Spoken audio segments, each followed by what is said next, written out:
त्राणकारे आधारे उदारं भगत प्राणरूपं दयालुं अपारं नमो सद्गुरु ज्ञानदाता स्वामी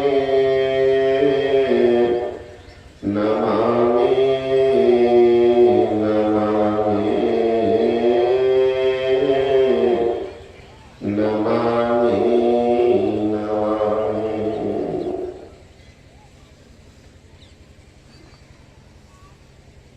आदरणीय महात्मा समय समादरणीय सत्संग प्रेमावा आदरणीय माताओं एवं भक्तमती बहनों, भगवान बुद्ध की वाणी है कून हासो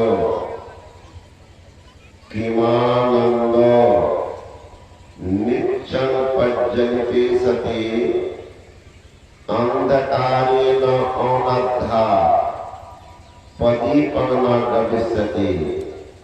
कहते हंसी कैसी खुशी कैसी,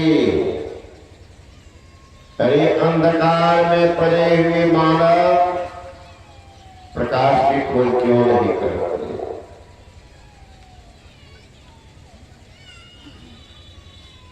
तुलसीदास जी महाराज ने कहा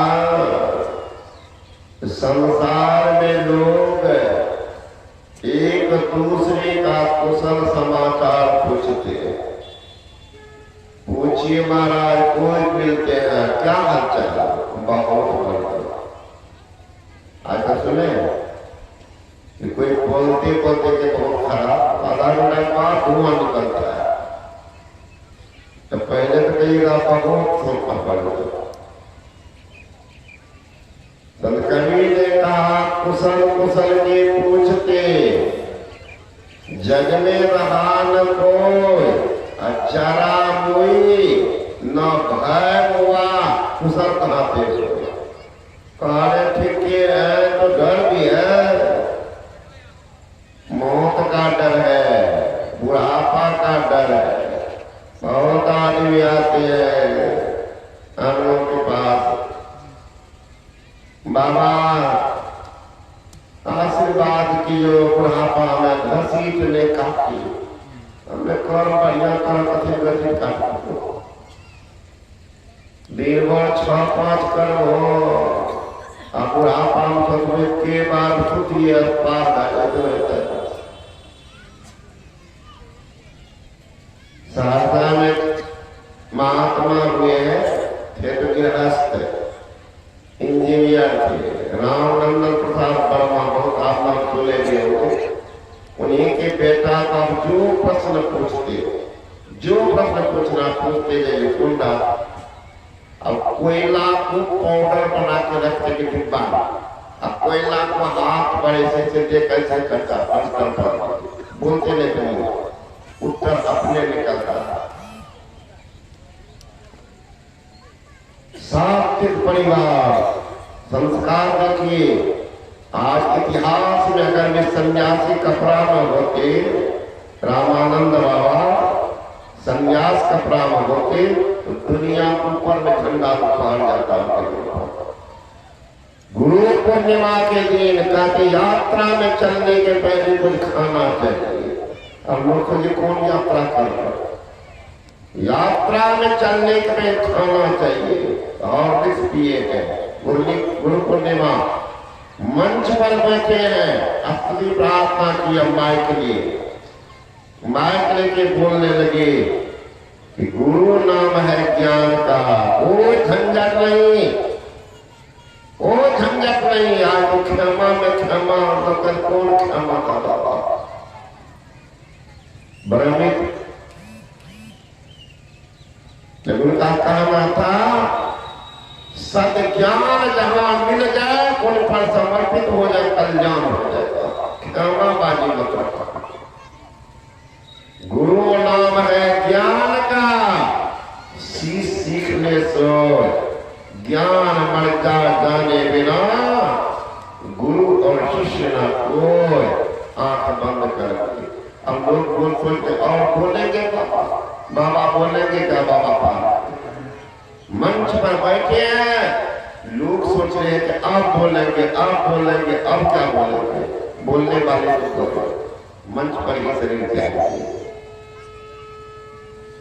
सोचिए कैसी गति। वो हमेशा बोलते थे करनी देखा जाता मरने के बेटा। संतई महाराज ने कई बार कहा कि आपके बेटा को संन्यास दे रहे हैं, मेरे बारे में बोलते थे आपको भी लेना पड़ेगा। नहीं, हमें बहुत खुशी होगी बाप के सामने बेटा IAS बनता, खुशी होती।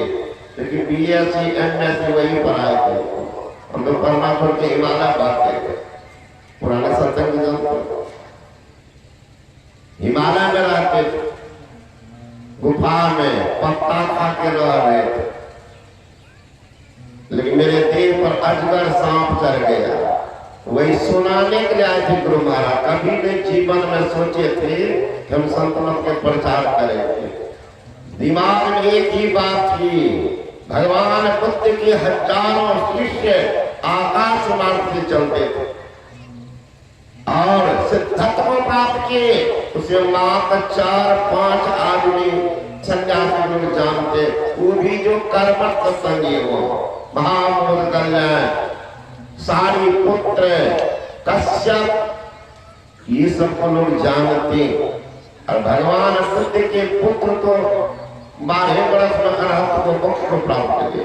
अब भगवान बुद्ध के पहले शरीर में क्या चले गए राहु।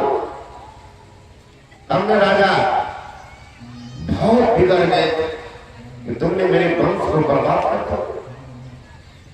क्योंकि आए थे भगवान बुद्ध भिक्षाटन करते करते महल में,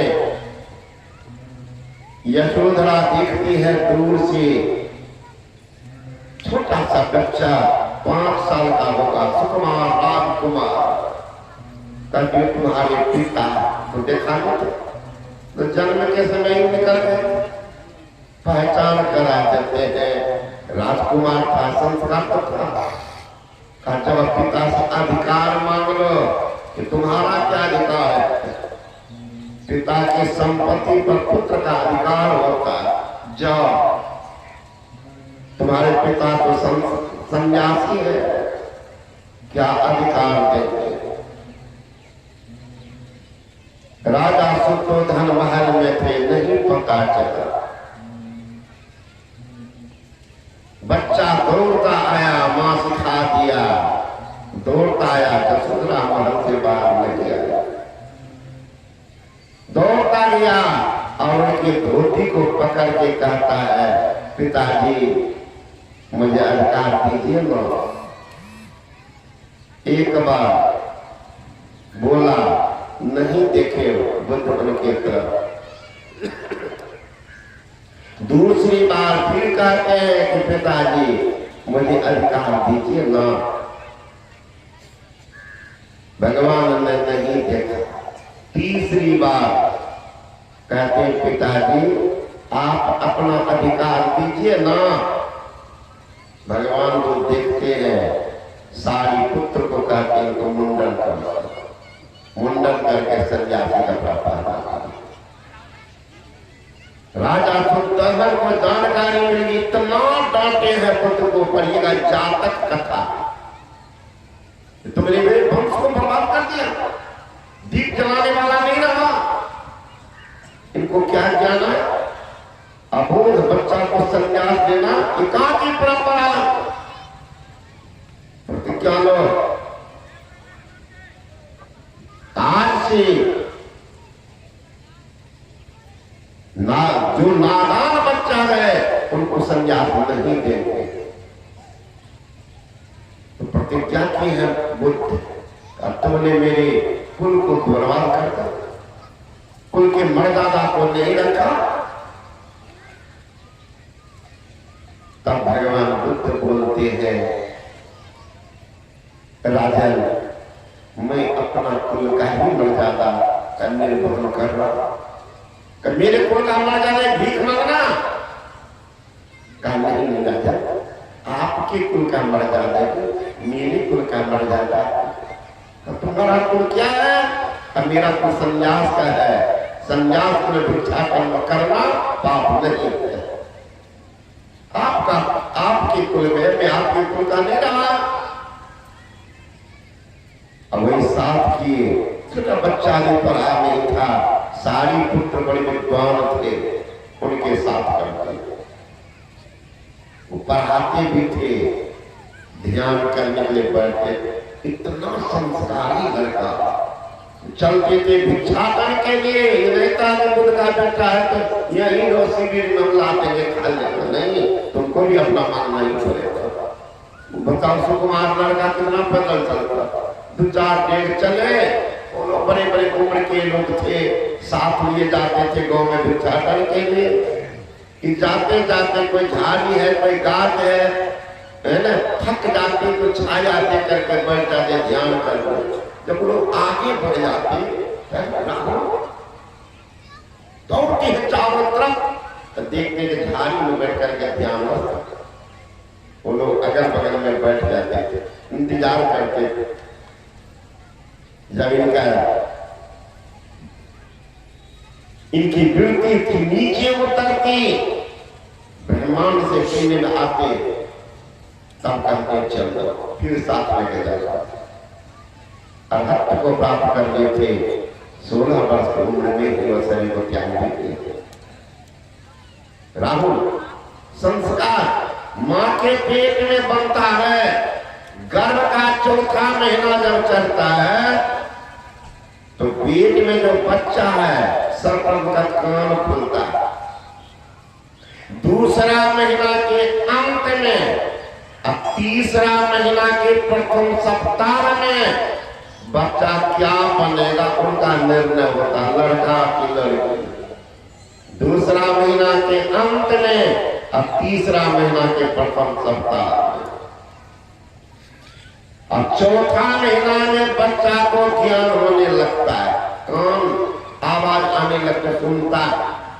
गर्भ का 4था महीना चल गया है, माँ बाप पढ़ेंगे रामायण, गीता का पाठ करेंगे, दोनों पति पत्नी सत्संग में बैठेंगे, दोनों कथा पुराण सत्संग के वचन को सुनेंगे, महापुरुष के सानिध्य में जाकर के उनके ज्ञान का अर्जन करेंगे, सदाचार पूर्वक रहेंगे, घर में संत भगवान की तस्वीर टांगेंगे, मां की दृष्टि बार बार उस तस्वीर पर जाती रहेगी। इस तरह का मां 9 महीना बिता लेती है, निश्चित धर्मात्मा पुत्र या धर्मात्मा पुत्री पैदा करते हैं। गर्भ का 4था महीना चल गया, माता घूमेगी बाजार, नाच गान देखती फिरेगी, कभी सत्संग में नहीं जाएंगे, पति पत्नी दोनों दीक्षा नहीं लेंगे, मांस रोटी अंडा शराब ताली दारू खैनी बीड़ी का सेवन करेंगे, घर में हीरो हीरोइन का तस्वीर डालेंगे, माँ की दृष्टि बार बार तस्वीर पर जाती रहेगी। इस तरह माँ 9 महीना बिता लेती है, निश्चित कुकर्मी पुत्र या कुकर्मी पुत्री पैदा करती है। आप कहेंगे उदाहरण, तो आपका 1000 उदाहरण है।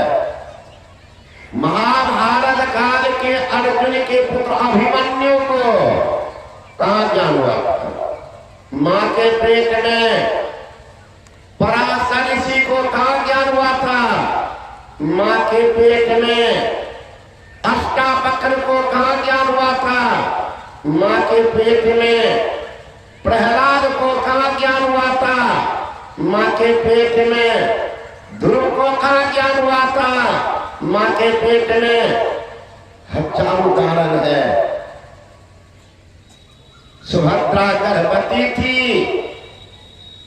अर्जुन चक्रव्यूह को तोड़ना जानता था, इसके अलावा कोई नहीं।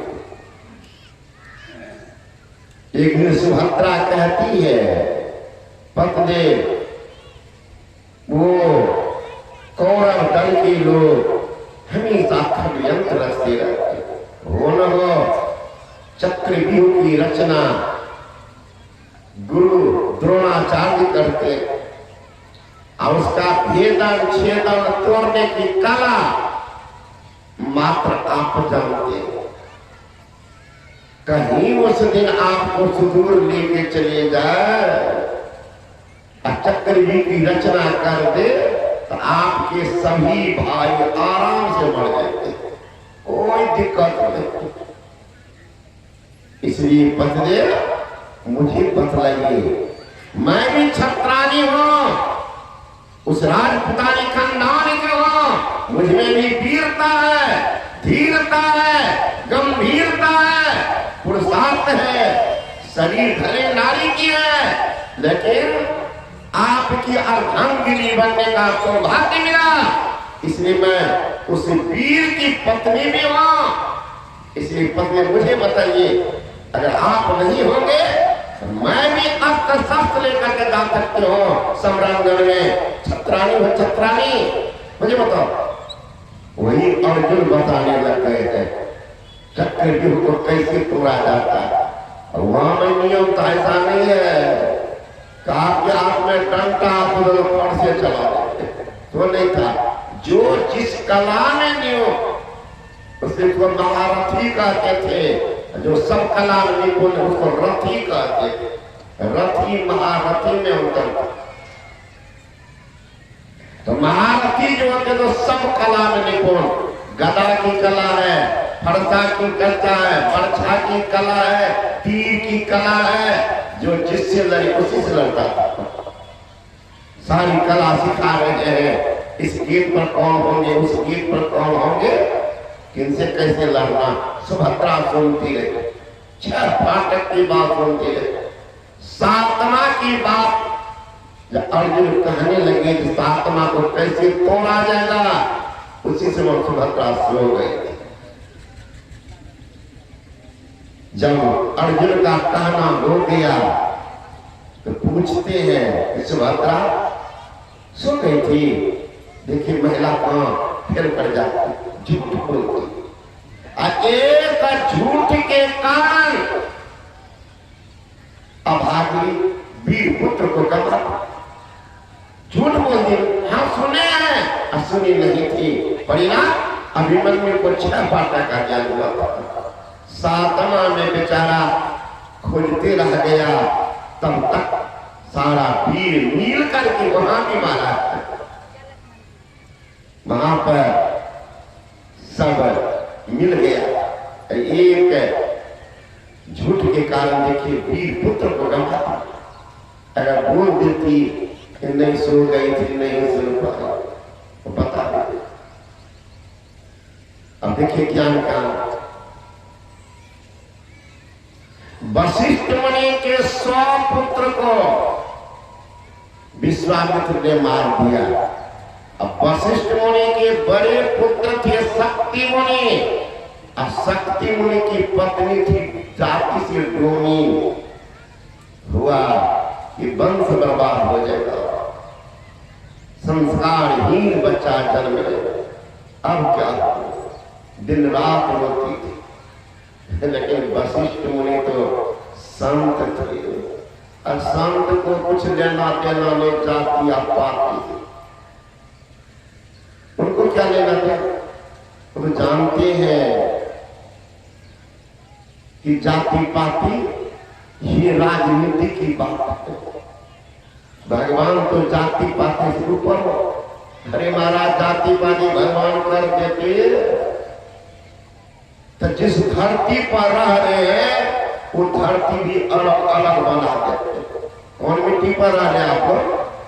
कौन जाति वाला मिट्टी लेते हैं? अगर जाति पाति बनाते थे तो पानी भी अलग अलग बनाते थे। कौन जाति वाला पानी पीते हैं? अगर जाति पाति प्रमाण में बनाए जाते तो हवा भी जाति पाति वाला बना देते। कौन हवा ले रहे हैं? कौन जाति वाला हवा? कौन जाति वाला पानी पीते हैं? कौन जाति का अग्नि लेते हैं? कौन जाति वाला मिट्टी पर रहते हैं? कौन जाति के आकाश में रहते हैं? जब मिट्टी का, जल का, अग्नि का, वायु का, आकाश का कोई जाति ही नहीं है, अब उसी को मिला करके शरीर बना है, इसका कौन जाति होगा? तो जबरदस्ती वो हर बात हम बल्ला जाति के। वशिष्ठ मुनि को कुछ लेना था, लेकिन पत्नी तो सर्वज्ञ नहीं, पत्नी तो सर्वज्ञ रोती रहती थी, वंश खराब हो गया। गुरु महाराज को कहते थे जितने सत्संगी है सब किए जाते हैं। अब सत्संगी में शादी भी होनी चाहिए। कया गुरु महाराज आपको कोई मिल्की लड़की खोजते, मिल्की तो आप सब बर्बाद दिला रहा है। मिल्की है सब कहते बढ़िया से खोजता वो बुलाओ, दिन भर दुनियादारी का हवा लगाने वाली लड़की का ही सास ससुर किससे पाते हैं? अब खोजने जाते हैं मिल्की बात। तो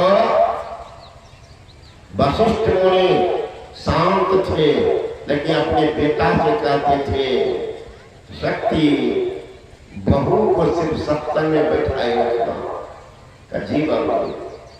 अब हमेशा सत्संग के रंग में वो बेचारी रंगी हुई,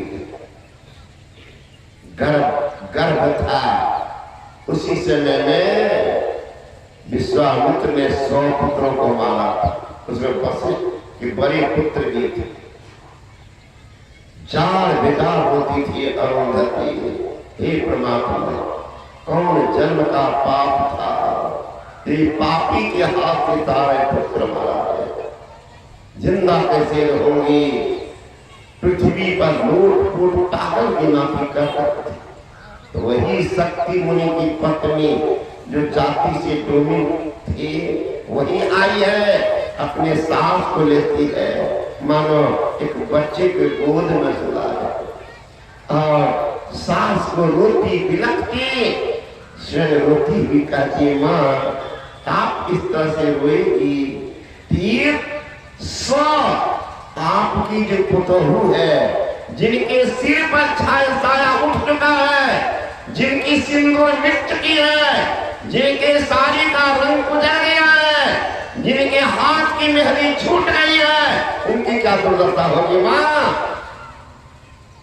आप इस तरह से रो रही हो, उनकी क्या दशा होगी? 100 पुतहू विधवा एक साथ, उनकी क्या होगी? अरे कम संभालो। रोती बिलखती अरुंधति कहती है कि बेटा वंश में दीप जलाने वाला कोई नहीं बचा, माँ बाप के नाम लेने वाला नहीं रहा, दादा दादी को जलांजलि देने वाला नहीं रहा, सारा वंश आज से बुझ गया।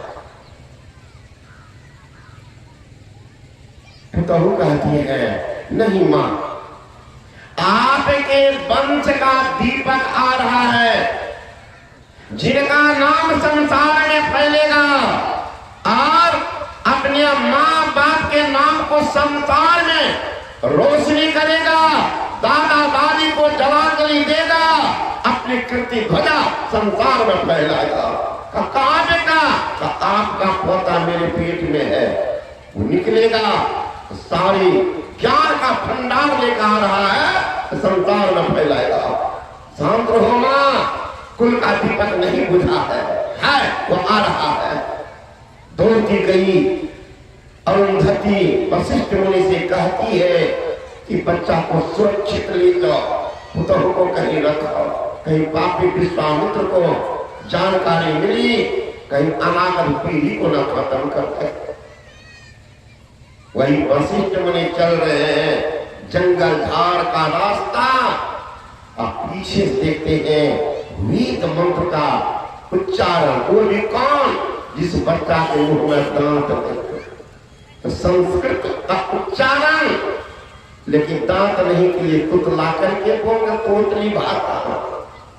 यन मनसा नामनुते ये नारगोर मनोमतं तते ब्रह्मत्वं विद्धिने दं यदि दमोपासते उत्तिष्ठता जाग्रत प्राप्य बलानि बोधता कृत्य धारा निष्ठा प्रत्याभृगं पथस्कभ्यो भवन्ति। वशिष्ठ मुनि कभी आगे देखते, कभी अगल, कभी बगल, कभी पीछे, बड़ी हृदय विदारक दृश्य। पुत्रों से पूछती कि बेटी, लगता कोई बच्चा जैसे साफ साफ चल रहा है, और संस्कृत का इतना विशुद्ध उच्चारण पूरी तोतली भाषा में, तो मानो के हृदय में तीर मार रहा है। भेदना स्वे को जागृत कर रहा है, वैराग को प्रदीप्त कर रहा है।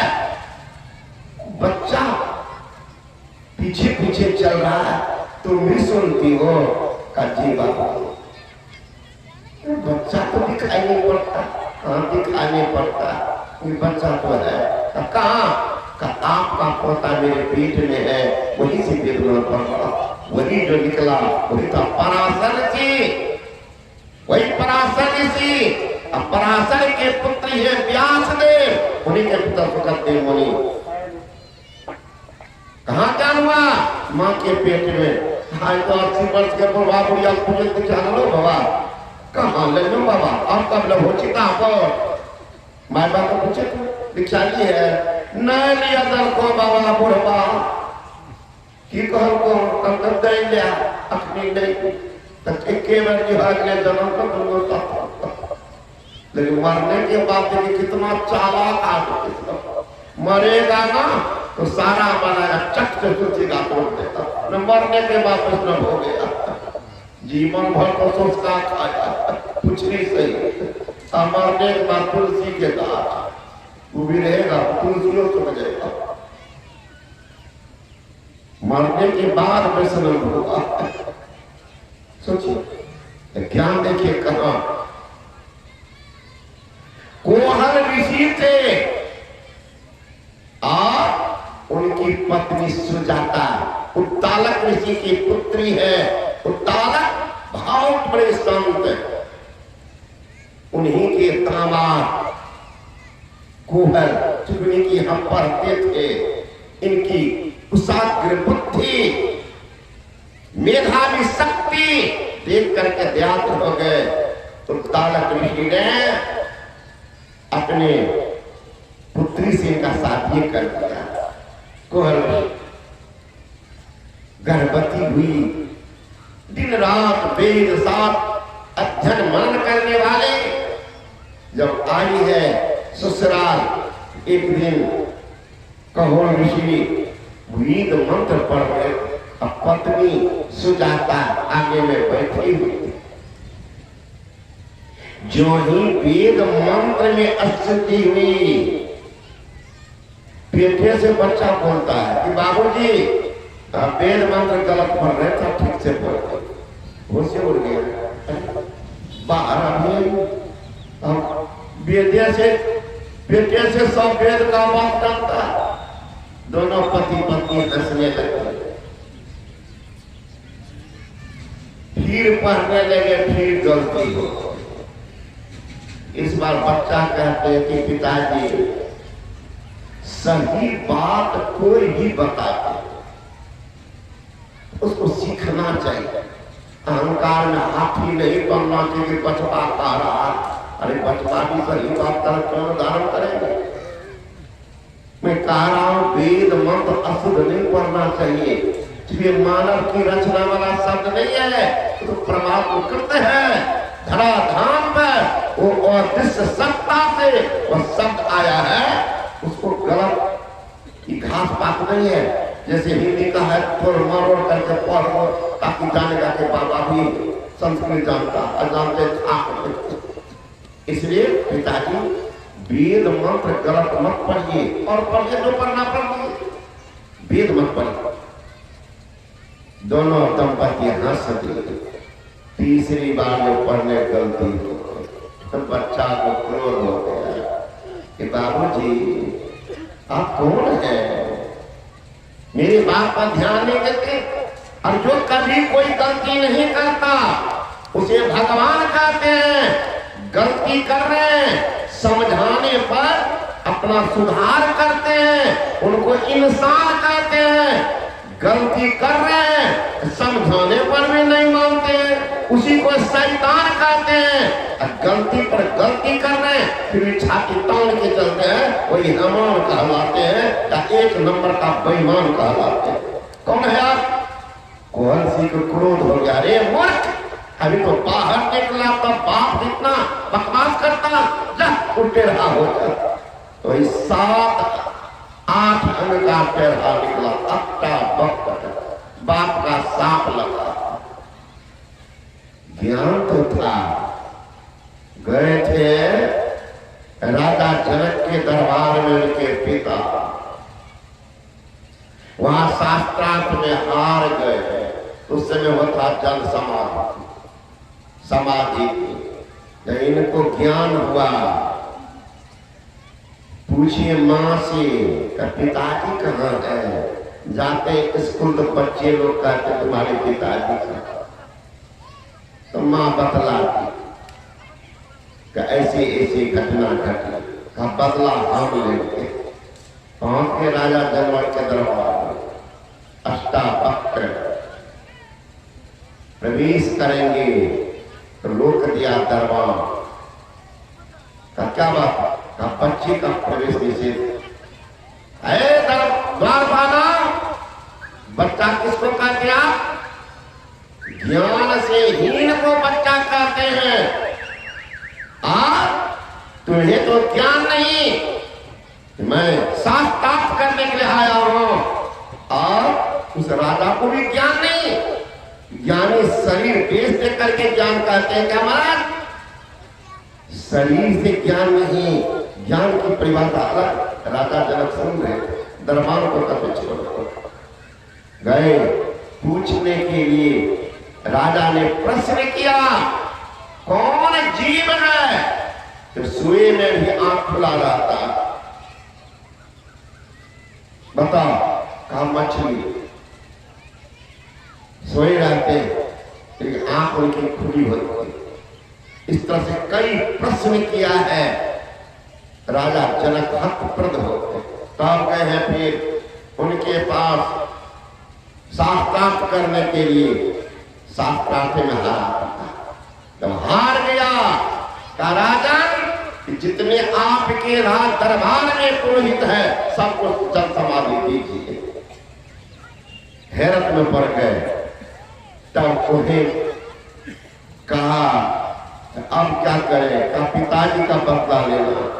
तो फिर जल समाधि जो दिए थे सबको बुलाए हैं, सबको बुलाए। उसमें कोहल भी आए। देखा बाप पिता को तो प्रणाम किया।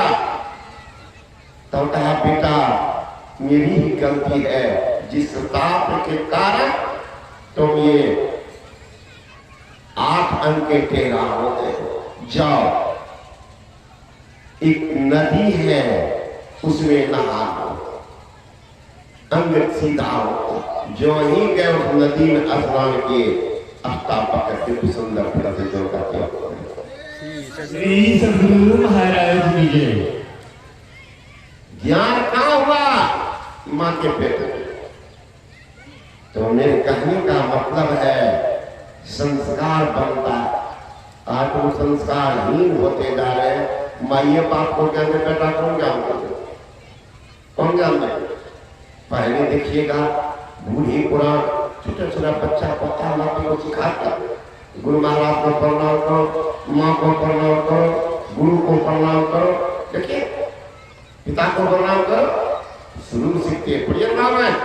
प्रातः काल उठ के रघुनाथा, मात पिता गुरु नाभई माथा।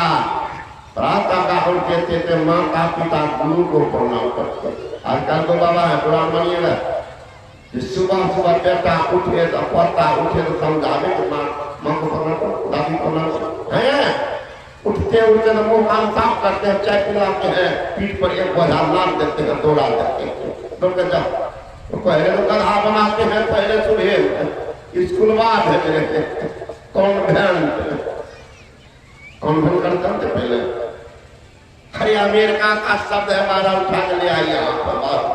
कॉन्वेंट का जो अनाथालय, पढ़िए नहीं हिंदी डिक्शनरी, अनाथालय उसको कहते कॉन्वेंट। आजकल बच्चा को देते सब जगह कॉन्वेंट, अनाथालय हो, स्कूल नहीं कॉन्वेंट। बहुत ऐसे शब्द है व्यवहार करते हैं, उसका अर्थ नहीं जानते। बहुत सब ऐसा है सुनने में बड़ा खराब लगेगा। आप पूछे किसी सज्जन को कौन है, हमारा मैडम, मैडम जानते हैं उसका अर्थ? जाके पढ़िए हिंदी अंग्रेजी डिक्शनरी पढ़िए। मैडम का अर्थ होता है बेस्या की सरदार में। कहते मैडम, अरे हमारे धर्म पत्नी है, नहीं बोल सकते हो, स्टैंडर्ड में बोलते हैं मैडम। बताओ बुद्धिहीन आदमी बच्चा को सिखाते हैं मम्मी पापा। मम्मी है मिस्र देश की भाषा। मिस्र देश में जो लोग मरते हैं उनको ताबूत में रखते हैं, तो मरे हुए लाश को कहते वहां मम्मी मम। और जिंदे लाश को कहलाते मम। यानी भागा माँ सिखा, माँ है, माता जी है, माय है, कितना प्यारा शब्द। ये माय नहीं, माता जी नहीं, तो मम्मी। पिता को क्या कहेंगे? पापा। अब तो सुधार हुआ, उससे हुआ डैडी, और उससे होता सुधार होता डेड। डेड में क्या होता? मरा हुआ लाश, उसका सम्मान करेगा डेड को, डेड बन। पापा शब्द है अपने संस्कृत का प्रतिपत्ति है। पापा, पापो, पापा न पापी, उससे बड़ा पापी और सबसे बड़ा पाप, वही है पापा। कहते बच्चा को तो पहले सिखाते बोलो पापा। अरे महाराज बाबूजी कहाँ सिखाइए? आपकी सभ्यता संस्कृति है। बाबूजी, पिताजी, ये सब साफ कितना सुंदर शब्द है। लेकिन बाबूजी नहीं स्टैंडर्ड घट जाएगा, पिताजी नहीं कहेंगे तो पापा बोलते। विदेशी नकल है ये सब। इसलिए संत महात्मा गण कहते हैं अपनी सभ्यता संस्कृति को बनाइए, जीवन बनेगा। आधार होगा तो सुधार होगा, सुधार होगा तो उद्धार होगा। सुधारे में उद्धार क्या होगा? आप देख लें सुधार। तो भगवान उठते थे तो प्रातः काल उठ के रघुनाथा मात पिता गुरु नाभई माथा। आजकल प्रातः काल उठ के सब भ्राता और मात पिता को लगा बैला, तो मेरे से लाड पिता पहले का बाढ़ है पुत्र पिता के घर में, खेती उपजे अपने कर में, मेहनत करते थे लोग। पिता धर्मात्मा होते थे, बेटा डरता था बाप धर्मात्मा है, मुझे धर्म कर्म करना चाहिए। तो उस समय ये नियम था, बाढ़ है पुत्र पिता के घर में, पिता धर्मात्मा, खेती उपजना अपने कर। आजकल कहते न बापे बनकर ताश खेल रहा था, गप मार रहा था, कहीं फॉर्मूला पूरा ना हो। न्यूटन का ने थर्ड लॉ, तीसरा नियम को बदल दिया। पहला था every action and reaction are equal opposite, Newton का थर्ड लॉ है ना। Every action and reaction are equal and opposite, प्रत्येक क्रिया के समान विपरीत प्रतिक्रिया होती है। अब नहीं है ना। तो वही हो गया यहाँ। पहले का बात है पुत्र पिता के घर में खेती उपज अपने करते, आजकल करे नहीं बाहर है पुत्र पिता का पिटने खेती उपज यूरिया छिड़कने, फॉर्मूले बदल दिया। क्योंकि ज्ञान का बात ज्ञानी नहीं, बिनो के ज्ञान नहीं उपजे कर लो जत हजार ब्रह्मानंद खोज गुरु पूरा उतरी भवजल पार। तो संत महात्मा जन कहते हैं अवसर दिया भगवान, क्या करो? योग करो, ध्यान करो। योग हीनंग दंगानंग मोक्षदंग भवति हव योगोपि ज्ञाने नस्तो न क्षमो मोक्ष कर्मणे तस्माद् ज्ञानं च योगं च मोक्षो धर्मभ्यसेत। योगहीन ज्ञान, ज्ञानहीन योग मोक्ष कैसे समाप्त हो सकता? ज्ञानी ध्यानी जो होंगे उन्हीं का कल्याण होता। भगवान बुद्ध ने कहा नत्थि ध्यानंग पन्यस्य पय्या नत्थि अजायत यमी ध्यानं च पय्या च सभ्य निब्बान संत के। ज्ञान के बिना ध्यान नहीं, ध्यान के बिना ज्ञान नहीं। जो ज्ञान और ध्यान दोनों रखता है तो निर्वाण के समीप है। निर्वाण जहाँ काल का बाण नहीं पहुंचे, जहाँ चंद्रमा सूर्य का भी उदय नहीं हो, जहाँ पवन का भी गमन नहीं हो, जहाँ चंद्रमा सूर्य का भी उदय नहीं हो, वो है निर्वाण का स्थान। संत कबीर साहब ने कहा कहाँ उस देश की बतियां जहाँ नहीं होत दिन रतियां, नहीं रविचंद्र और तारा, नहीं अंधियार उजियारा, ना पवन और पानी, गई देश जिल जानी, कबीरा देश है न्यारा, लखे कोई संत का प्यारा। तो संत को नहीं, हम भी चले जाएंगे। जब तक ज्ञान नहीं होगा तो कल्याण कैसे होगा? अंदर की यात्रा करने के लिए कोई नाम का सहारा, कोई रूप का सहारा नहीं।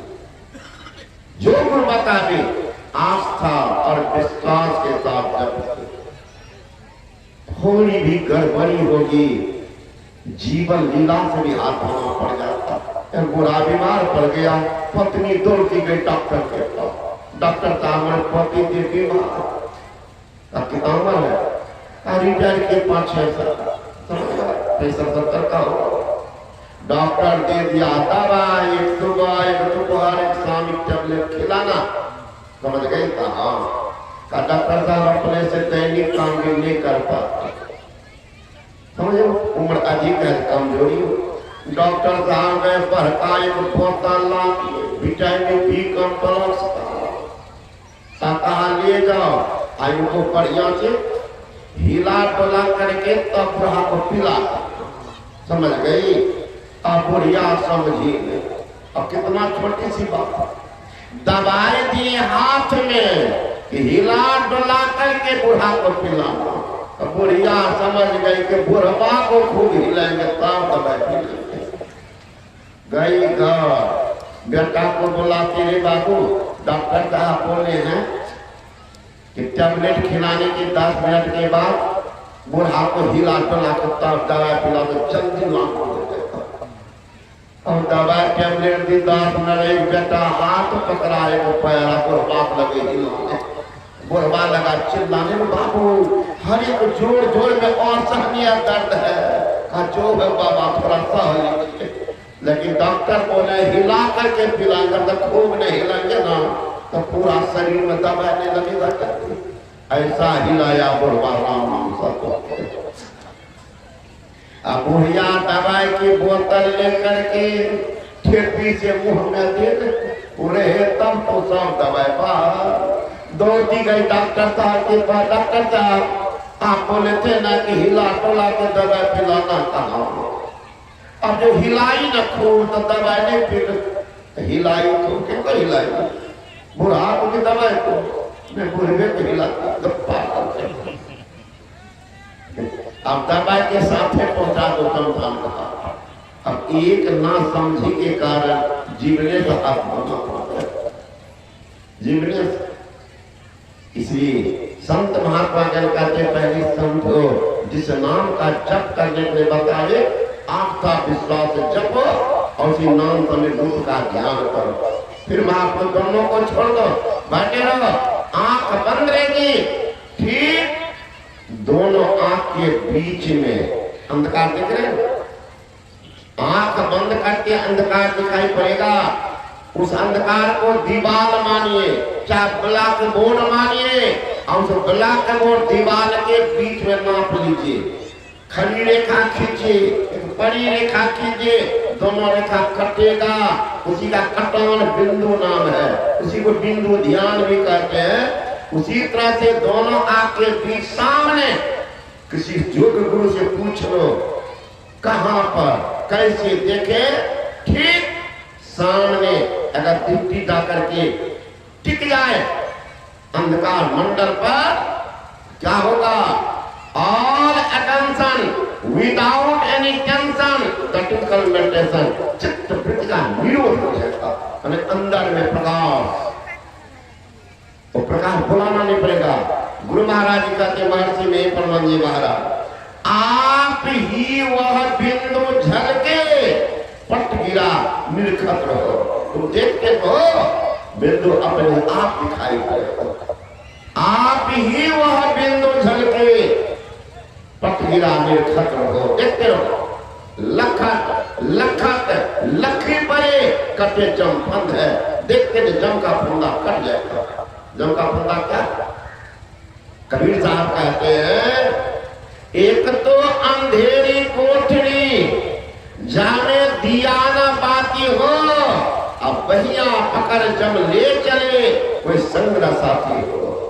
कोठा ऊपर कोठरी जो कि दुनिया गवाया हो, अंग विभूति लगाए के जो कि रैन गवाया।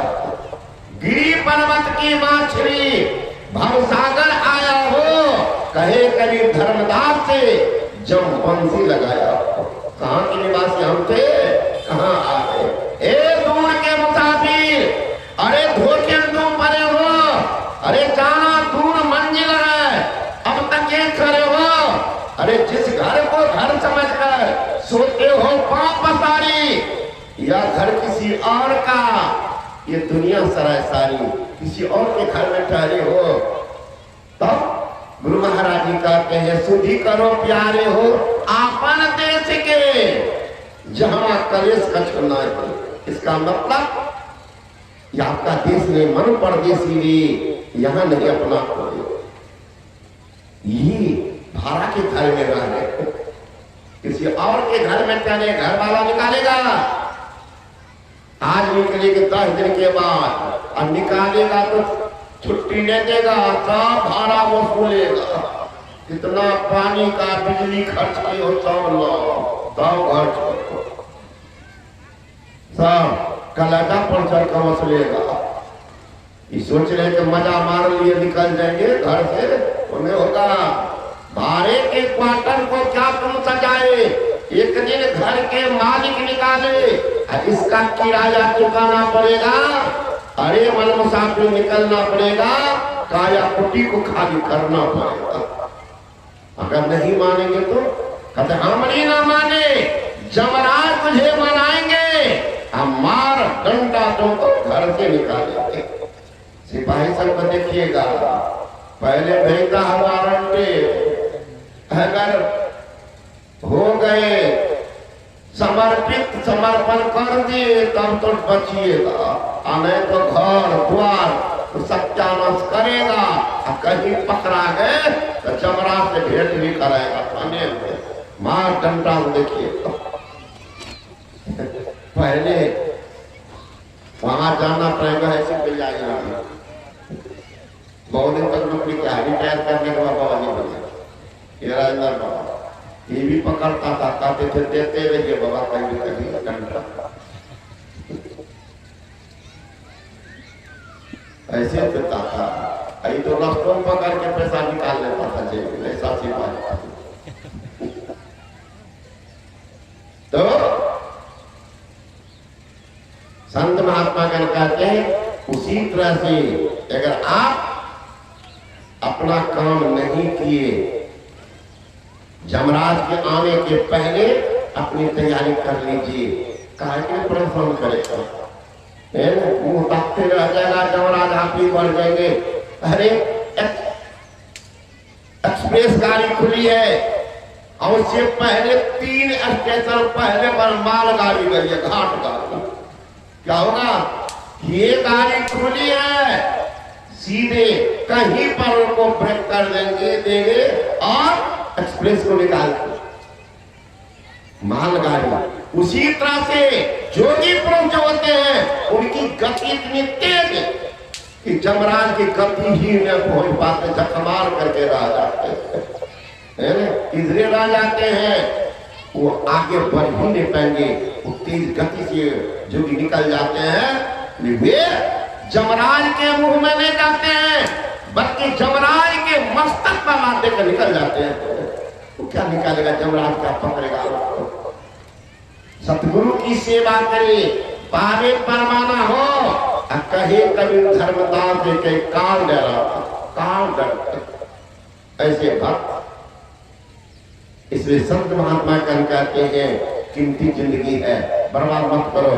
जीवन थोड़ भया भक्त हो, कहा धन जोर करोड़ बनाए, जीव दया कर साधु संगत पैहो अभय दास कहाए, जा सरकार छिपावत हो, सो तो देखत है घट में घर छाए, बीग हो धरनी सरनी न तो आवरता कमान चाहते। कुछ कर लो, जिंदगी में आप जाएंगे, क्या रहेगा आपका नामो निशान। शुभ काम कुछ कर लीजिए तो आपका धरोहर रहेगा, धरोहर रहेगा। नामो लेने वाला कोई होगा जिनके लिए बेटा पोता के लिए जिंदगी भर मर गए, सब कमा के खिलाते रह गए। नामो लेने वाला होगा, पोता पर पोता कुछ इतना पर्दा लगेगा। आप लोग बता सकते हैं आपके दादा का क्या नाम था, बताओ। कोई स्थान बन जाता। मैं तो कल गया था अपने आदरणीय गिरहस्थ में महात्मा जोगेंद्र बाबू का दिए, मैंने कहा जमीन दिए नहीं महाराज, अपना संसार में कृति छोड़ कर जा रहे हैं। आप नहीं रहेंगे, धरती रहेगी, मंदिर रहेगा, कोई नाम लेगा, कोई धर्मात्मा यहाँ आया था, उन्होंने ये पुण्य काम करके गया।